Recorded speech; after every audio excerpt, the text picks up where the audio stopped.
Wow, so I haven't made a video in quite some time.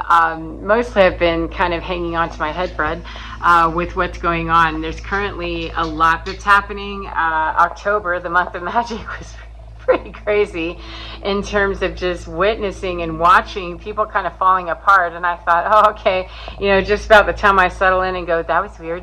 My weird shitometer, I think, oh, it couldn't possibly, swing any farther over there. And what the actual fuck is that? And then, whoop, let's surprise Kate one more time that it's not me specifically always. I'm just witnessing weird shit, that's really tapping into the bizarre land of other people. It's not bizarre to me. I live in bizarre. I am bizarre, and I see things in different ways through, energetic pathways and stuff. And so I already am used to my kooky world. However, when I'm watching somebody else that's suddenly getting a little sneak peek into their freaky world of what we might be co-sharing, that's strange, because to me, looking at things in a very energetic space and seeing things more in a 5D consciousness or reality or an ascended consciousness, whatever you want to call that stuff, seeing a little bit further into the picture than the shallow ass pool that the general public does, is kind of what I do. That's my job here on the planet, and it's kind of how I'm wired, and it's what I have a passion for. I study this stuff because it's what I like to do, and I like to understand and bring healing, and understanding each layer of that really helps. And so it's a gift of mine, and I like to pursue it because it makes me happy to do so. However, it freaks me out sometimes hard whenever I'm seeing stuff in my own closet here going, what the hell is that? That it's even weirder though, and more uncomfortable, believe it or not, to witness other people who aren't sure if they're standing in their psychosis, if they're having their psychotic break right here, or if they're having a religious experience, if they're being abducted by aliens. I mean, I've seen eyeballs that were just going sideways with, I'm not sure what to think about this, and I don't really know what to do sometimes. Sometimes it pains me greatly because there really isn't much that anyone else can do. It's like asking to breathe for somebody else, or asking to, eat their meal for them and have them gain the nutrition and the really good taste in their mouth, but they don't have to floss afterwards, That's just one of those roads that we have to go down, of anywhere that we're facing stuff that frightens us, that brings us to a place of, what the hell is that? It's really sweet and wonderful in theory to have a buddy, to have somebody that can hold our hand and stuff like that. Pardon me. My dog's been off the chart acting weird too. He's been doing all kinds of strange stuff. What do you have there, buddy? Oh, he's got a piece of his stick that he brought in from outside. He's authorized to chew that, just not the cat's paw, or any other body part. No living things may he chew on. But anyway, it's really not, we can't really do much. It's nice to, say that we can be with a friend and, help them through detox or things like that. And yet we really only go through our experiences by ourselves. We come into this world quite alone. Only one of us shoves in that birth canal at a time, even if there's 6 in the pouch. And we only go out, the exit of life one at a time. And it's a very solitary journey to do so. And yet we come out here and suddenly we're glomming up with other people, and then whenever we're frightened, we want other people to do something to help us. And yet the biggest events in our lives, which are birth and death, are done as solo journeys, but we certainly want to have a whole bunch of travelers with us in between, and it's really quite unnatural to me personally. I find it very unnatural that I would want a group of people trying to stand around me to help me understand my dark night of the soul, because when I even tried, to go and talk to people and say I'm spiritually confused about things, not talking about, the days of depression when I couldn't keep myself pulled together and would ask people, please help me, I just feel so terrible and so depressed, etc. That was a whole different set of terrible circumstances. I'm talking deep night of the soul, dark night of the soul stuff, where I was questioning spirituality, what I believed in, what my faith was, what kind of a source do I believe in, was Jesus real, what about about Buddha? What about the devil? These kinds of things. There wasn't anybody that really was answering those questions, and it was just almost more miserable and scary to reach outside of me to ask people, because they invariably didn't understand it, and they didn't respect it because they didn't understand it, and they gave me information that just felt so terrible to me. And so it made much more sense to me to start asking internally of what's going on here, what is this, and then go allow my intuition, allow just me, the inner me, to say, yeah, well, that didn't go well with that spiritual person over there, didn't answer those questions that helped me feel better at all, and it feels better to just be by myself. Then why don't I deal with the fear of being alone, that nobody's going to help me? It got into more of an intellectual conversation with myself to say, well, that shit didn't help me anyway. That my spiritual advisor discussion was more frustrating and broke my heart more. Excuse me, dog. No. See, now suddenly we've decided we want to play with the other cat. This is unusual. Dude, no, that's not okay. This is unnatural. It's unnormal. It's not unnormal. It's quite unnormal for him to do this. It's not normal. It's very unnatural that suddenly he would want to play with the cats. My dog is a big old boxador. He's about 75 pounds, and he just doesn't play with cats. That's not his thing, because it isn't theirs. And they let him know early that we don't do that stuff, Slice. And yet here he is, breaching all kinds of borders and boundaries of operation where they've made it clear that, yeah, we don't do that. So anyway, when I realized, and got very honest with myself that I'm asking questions intellectually about a spiritual process, that's probably the best thing I can do, and it'll help eliminate a lot of the outer noise of those, conversations where I'm going to want something to make sense through the paradigm of intellectual frontal lobe engagement and logical thinking, critical thinking, all that shit. Why don't I go ahead and answer those questions up here of, is this person safe? Do they know what they're talking about? Is it helping me? And if I get through that, I've vetted that one through the frontal lobe, then I need to go in ahead and just be on my own, and I'll ask my frontal lobe to help me in a different direction. And it actually pushed me further into relying on my intuition, because I figured if my frontal lobe and my critical thinking has got me to the point of understanding that people don't understand what you're going through, Kate. You're having your dark night of the soul. Shit, I thought that's what depression was. I was so mistaken. That was just depression, baby. You don't even know what's coming next. That the dark night of the soul, until I really got online and started doing stuff for myself, started eating my own food, feeding myself my spiritual nutrition instead of taking it from somebody else. No, that doesn't really fit, but I guess I'll eat it anyway. Quit putting stuff in your mouth that doesn't really taste all that good, because it does pack on the extra pounds like karma garbage, and you're going to have to shed that later. So going and finding places of spiritual nutrition that really fit, that tasted good to me, and that honed my skill, rather than skipping over my frontal lobe and the intellectual engagement to say, well, that this is a spiritual person who knows. They should know. That's what they told me. Well, whenever I don't feel good about that, my logic said, if you walk away and you feel like your answer wasn't satisfied, then stop doing that. Would you go to a doctor that didn't answer your questions? Would you pay for a dress that you didn't get to take home? What the hell are you doing? And so we oftentimes, I hear it all the time from people who ask me questions about it, that they want to take logic out of the spiritual journey, and yet we're logical beings and we're spiritual beings.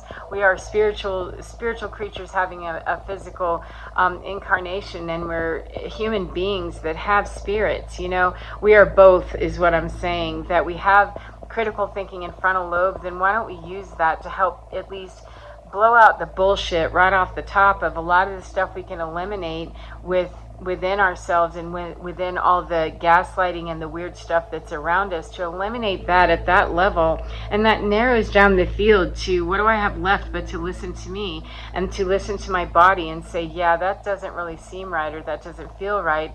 Most people hang up pretty early in that process, because what they're really coming up against is, I want it to be that I just take their answer. It doesn't really matter if this food doesn't really taste all that great. It means that I have to go hunt that shit down and do it by myself, then I'd rather just eat what they gave me. Yeah, but it's not good for me. It doesn't taste good. And there's something really much more satisfying about eating the meal that I have obtained the resources to make, you know. For me personally, I think that's true for everybody. I don't know anybody that's going to really be able to, you know, go through the birth and death process as, you know, a hitchhiker on board, or to have one.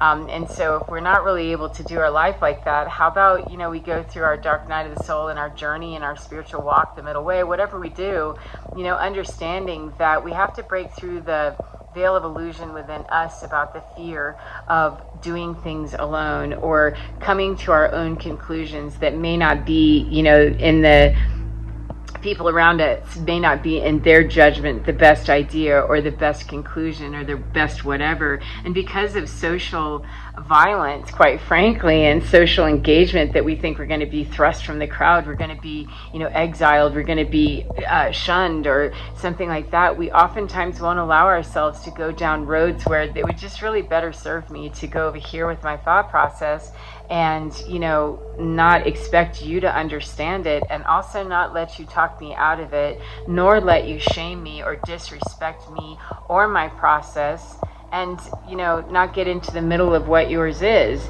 And that comes at a great price, to have to stand up in that place. And yet it's far better nutrition, spiritual nutrition, for me, and I truly believe this is the truth for other people as well, because sovereignty is sovereignty, you know, that it's better for us to obtain our own knowledge, gnosis, you know. How do we come to our conclusions? How did I get there? How did I arrive there? I answer a whole lot more, 1111, thank you. I answer a whole lot more questions inside of me with a whole lot more authority, since I really started coming internally of, how does this teaching apply to me specifically?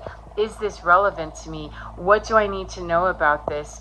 And not having to sideline or sidewind or do any of the conversation with somebody outside of me to validate it or give it credence or help me believe something, that when I hone my skill of, this is what I really like to taste, this is the taste I do like, you know, and this is the taste I don't like, it has helped me immensely to get much better about using my environment, my entire world, as a laboratory and as a tool for where I am in school, if you will, where I am in my curriculum every single day, that energetically I can see the overlay of what's happening, I can feel and I can sense, and it's growing not just my critical thinking, it's growing my intuition too, my predictive programming, if you will, my ability to understand a logical sequence of things. I don't have to be, you know, really quite clairvoyant necessarily. People do grow that skill. However, you don't have to be a psychic necessarily to be able to understand predictively what a sequence of events would be, and to understand the logic of it, and to understand human behavior, etc. And unless we understand our own behavior and where our fear points are, and where we're not willing to really poke through the veil of illusion and say, yeah, I'm going to need to tell my family to possibly F off, you know, or I'm going to need to walk off my job because it's inconsistent with what I know to be true, or I'm going to need to, you know, separate from this particular project, whatever it is, or get involved over here, to do what it is that aligns us, not just in the feel-good state of, you know, do what brings you bliss. That's hilarious. If we don't know what brings us bliss, or what brings us the true meaning of what we call bliss, not just a blissed out state, I'm stoned all the time, or I have money that keeps me in a casino all the time and distracted. You know, distraction and bliss look a whole lot alike. When I understand the words I'm using, their meaning, and I apply my frontal lobe logic to what is it that brings me to that state of,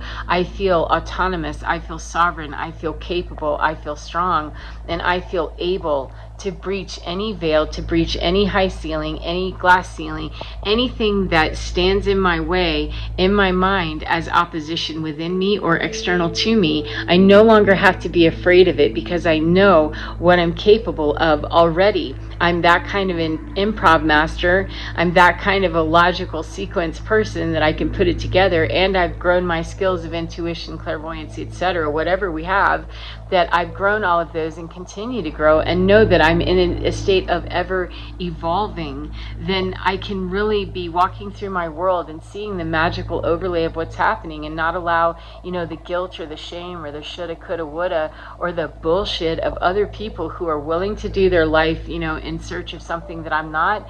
Dude, go seek whatever it is you seek, because I'm not responsible for what anybody else is after or why they're after it. I'm only responsible for me, and that narrows me back down to my focus of why would I ask you what you think I should do. You know what I'm saying? That never worked out for me, and as far as I can tell, I've never heard anybody really get good advice from anybody else where they were seeking advice from multiple people. There was a reason that you were seeking multiple people for advice and it didn't work out, is that you needed somebody external to give you validation, and that's a problem, because that means that your power, your sovereignty was lost already somewhere in the fear of, I need approval and validation outside of me. And that's a lot of fear, and I understand it takes courage. And right now on the planet is a time when courage is at a premium. It's at a premium. People are dogging out in really strange directions with what they're doing. They're doubling down hard in some very tool bag places where stuff is just nasty and quite gross because they're afraid. Karmic balancing is happening. We're in the middle of, Mercury retrograde right now specifically. However, this is just deconstruction of a lot of the old paradigm, all the old paradigm really, because when you go into New Earth, everything's getting an upgrade. It's not like the sun only shines on part of the planet, so the entire planet is going through upgrades. We're all in different parts of that process, and Earth herself is in different states of consciousness, if you will, across the globe. And so it really, how are we going to bag up everybody, put us all in one building and say we all believe this right here, start and go, and we'll all start right here. It'd be really nifty if that worked that way. However, obviously it doesn't, or we would all be doing it that way and we'd be successful. However, we're clearly in a deconstruction phase. And if we're going to bother to be here in this mass deconstruction and reconstruction, then how about we reconstruct not with the old building materials of bullshit gaslighting and you shoulda, coulda, woulda, and all the guilt and the shame that comes from that. How about we organically build much more naturally, right from internal me, internal you, whomever, to internally grab what's inside of me, what do I feel inside of me is where I can find my best answer. And then we can find the people that will tell us something over here or tell us something over there, or a particular faith or whatever it is. However, the moment that we relinquish our guru status to somebody outside of us, we've already exhibited, in my humble opinion, the fallacy that we believe someone external to us has more knowledge of how to be a better human than we do. They may know how to logistically move human body around better, in a healthier state physically, etc. Maybe. However, absolutely nobody knows how to human any better than you do in terms of humaning you. There just isn't anybody that can run your avatar better than you can. And there isn't anybody that I'm going to be better at running their avatar better than they will, and me getting off their nuts about it will actually give them the courage to eventually, when they pick themselves up off the floor and go, oh my God, I don't have help, did anyway, when that happened to me, that, oh my gosh, I don't have anybody in my head driving me around. It gave me the courage to have to say, well, if you aren't logically getting what you need, what's the conversation that you need to have is that shit isn't working, it's broken. Then why are you going to keep going back to a system that's broken? You have to make a change somewhere, because if the music is moving you ugly and you didn't like the way you ugly danced and you got a whole, icky award out of that, then don't do that shit anymore. Well, that means facing facts, which are hard and cold and truthful and honest, and there's nothing squishy, warm, or terribly love, light, and joy about them. Sometimes they're hard and they're difficult. They're karmic lessons. They're dark usually. They're painful. They don't call it the light night of the soul. They call that shit the dark night of the soul because it hurts. It kicks you right in the stomach and takes you to the floor. And if I'm going to be bothering to be down there every time I am, then I need to really investigate while I'm down there, and me raising my head up to go seek the guru. Why would I do that? The guru's on the floor where I am because it's my head, and everything that I have with me is in that head. It's laying on the floor right there with me.